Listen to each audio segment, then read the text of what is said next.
Isang magandang umaga sa ating lahat. Ngayong araw na ito ay tatalakayin natin ng tungkol sa paghubog ng sinaunang kabias ng Asya at sa pagbuo ng pagkakakilanlang Asyano. Layunin, natutukoy ang mga kaisipang Asyano na nagbigay daan sa paghubog ng sinaunang kabias ng Asya at sa pagbuo ng pagkakakilanlang Asyano. Natatalakay ang mga pinuno ng bawat pamalaan na nagbigay daan sa paghubog ng sinaunang kabias ng Asya at sa pagbuo ng pagkakakilanlang Asyano. Sinaunang pamalaang Asyano. Ang pamalaan ay tumutukoy sa isang pangkat ng tao na may kapangyarihang gumawa at magpatupad ng batas sa isang nasasakupang teritoryo. Monarkiya ay tumutukoy sa pamamahala ng isang pinunong maaring hari, reyna o emperador. Sentralisadong pamalaan. Tanging pinuno lamang ang namamahala sa kabuuang kaharian mula sa kabisera nito. Ang pinuno lamang ang bumubuo ng mga batas at desisyon para sa buong kaharian. Ang mga gobernador at iba pang opisyal ay nagsisilbing katulong lamang niya sa pagpapatupad ng mga batas. Desentralisadong pamalaan.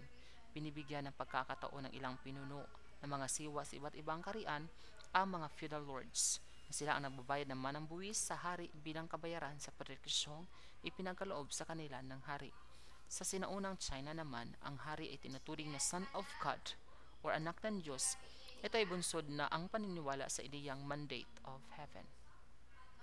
Ngayong araw na ito ay tatalakayin natin ang sinaunang pamalaan ng India, ang Imperyong Maurya. Inagaw ni Chandragupta Maurya ang kapangyarihan mula sa kay Seleucus I, isang general ni Alexander the Great na nagmana na silangang bahagi ng imperyo ni Alexander. Si Chandragupta Maurya ang nanungkulan sa ilalim ng paggabay at pagpapayo ni Kautilya, isang pari ng case mula sa kabisera ng Pataliputra, at siya ay sumulat ng Arthasastra, ang dokumentong naglalaman ng mga kaalaman sa pamamalakad at pag-iisang imperyo. Asuka, apo ni Chandragupta Maurya at ang dala ng Imperyong Maurya sa tugatog ng kadakilaan. Pinaunlad ni Asuka ang Buddhism mula sa isang maliit na sekta hanggang sa ito ay maging isang dakilang relihiyon. Binuo ang Dhamma Mahamatas, ang pangkat ng mga opisyal na may tungkuling ipalaganap ang Dhamma. Ang Dhamma ay binubuo ng mga patakaran ni Asuka na nakabatay sa Dharma, ang mga aral na pangaral ni Buddha. Ito ay nagbigay halaga sa prinsipyong walang karahasan at kapayapaan sa lahat. Si Asuka ay kinilala bilang dakilang tagapalaganap ng Buddhism. Ang Imperyong Gupta. Si Sri Gupta ang natatag ng Imperyong Gupta. Si Sri Gupta ay ang Gupta ay nagmula sa Magda o silangang Uttar Pradesh. Chandragupta I ang pinuno ng Imperyong Gupta at tinanghal bilang dakilang hari ng mga hari.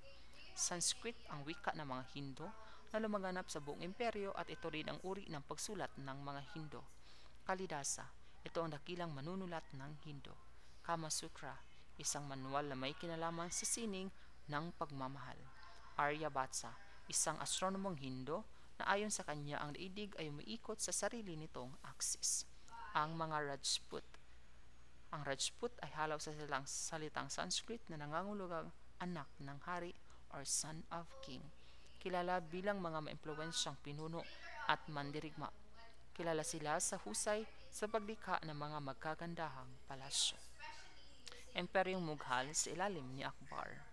Si Akbar ang nagtatag ng sariling reliyon na tinatawag niyang Divine Faith na binubuo ng mga aral at elemento ng reliyong Hinduism, Jainism, Kristyanismo at Sufism.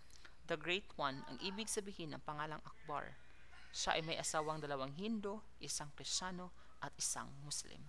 Ayon sa kanya, ang isang hari ay kinakailangang manakop kung ayaw niyang siya ang masakop ng kanyang mga kalapit na kaharian.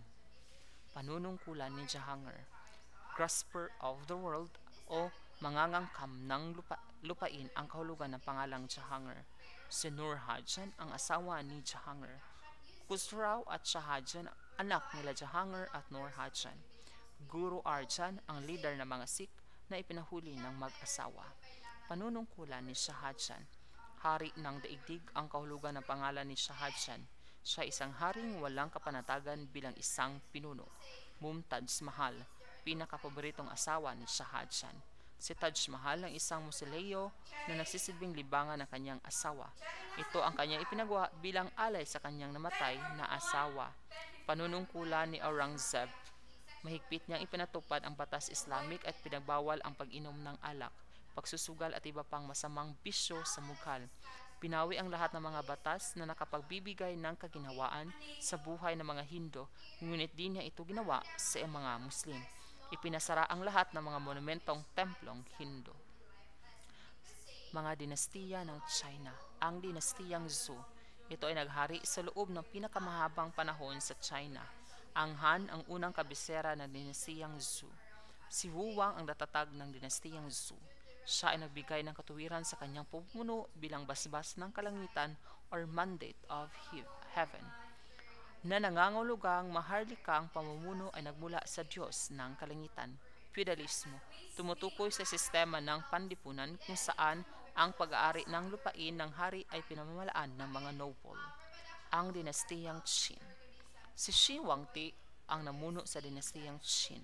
Sinimulan niya ang pananalakay at pananakop sa mga estadong tumatanggi sa kanyang pamumuno. Lichi, punong ministrong legalista ni Shi Huangdi. Legalista, naniniwala sa isang makapangyarihang pamalaan lamang ang makapapanumbalik ng katiwasayan sa China. Autokrasya, pamalaang ipinatupad ni Shi Huangdi sa China sa ilalim na ganitong pamamahala, walang takda ang kapangyarihang namumuno. Great Wall of China, pinagawa ni Shi Huangdi laban sa mga mananakop at ito ay kinilala sa kasalukuyang bilang isang 7 Wonders of the Asian World. Sinocentrism, tumutukoy sa paniniwala at filosofiya ng mga Tsino na ang China ang pinakasentro ng daigdig, ang itinuturing na gitnang kaharian, panahon na nag-aalitang estado or age of warring states, kung saan nagsimulang humina ang dinastiyang Zhou at pinasok sila ng mga nomad na nanggaling sa ilagang kanluran ng China. Shi Huangdi, 13 years old lamang nang namuno bilang emperador ng dinastiyang Qin. Ang dinastiyang Han. Si Liu Pang ang natatag ng dinastiyang Han. Itinuturing ng mga sinaunang Tsino ang kanilang sarili bilang a man of Han or people of Han. Commanderess ang tawag sa mga lalawigang hinati-hati ni Liu Pang. Wuzi, tinawag na martial emperor, itinakda niya ang Confucianism bilang opisyal na ideolohiya ng kanyang pamamahala. Confucius, dakilang pilosopo at guro ng kasaysayan ng China. Ang dinastiyang Sui. Sui Wendi o Yangchen ang namuno ng dinastiyang Sui. Chang'an ang kabisera ng imperyo. Si Yangqi ang anak ni Yangchen na nagpagawa ng Grand Canal, kung saan ito ang pinakamalagang bagay na ipinamana ng mga Sui sa China. Imperyong Tang.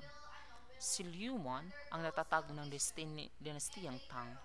Tang Taichung, kinikilalang pinakamahusay na emperador ng dinastiyang Tang. Pinagaan niya ang pagpataw ng mga buwis at kinumpiska ang ibang lupain ng mayayaman upang ipamahagi sa mahirap. Eunuch, mga katulong na naninilbihan sa karian ng emperador. Dinastiyang Song. Song Taichu ang natatag ng dinastiyang Song.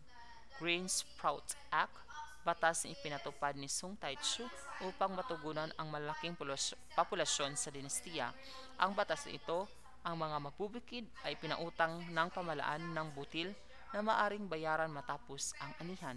Khitan, isang pangkat ng mga Mongol. Dinastiyang Yuan, ang China sa ilalim ng mga Mongol Empire. Ang mga Mongol ay pangkat ng mga nomad na namalagi sa hilaga ng China. Temujin or Genghis Khan, isa sa pinakamagaling na mananakop sa daigdig at siya ang nagtatag ng Imperyo Mongol. Kublai Khan or the Great Khan, apo ni Genghis Khan. Si Marco Polo naman ang pinakatanyag na Europeyong bumisita sa China. Pax Seneca, ang panahon ng katahimikan at kapayapaan sa Silk Road. Kaisipang banal or divine origin, ang paniniwala ng mga Japanese na ang lahi nila ay nanggaling sa mga Diyos. Dahil dito, nasa isip nila noon na may karapatan silang agawin ang lupa ng sinuman. Kaisipang Devaraha or God King, isang kulto na itinatag ni Jayavarman II circa 770 to 850. Ipinangaral ng kultong Devaraha na ang hari ay manifestasyon ng Diyos na si Shiva. Ang mga kaisipan at filosofiya ring ito ang gumising sa isipan ng mga Asyano upang malinang ang mga kahangahangang pagbabago sa lahat ng aspekto ng kanilang pamumuhay. That's it. Have a nice day ahead. This is Sir Marson. Good day.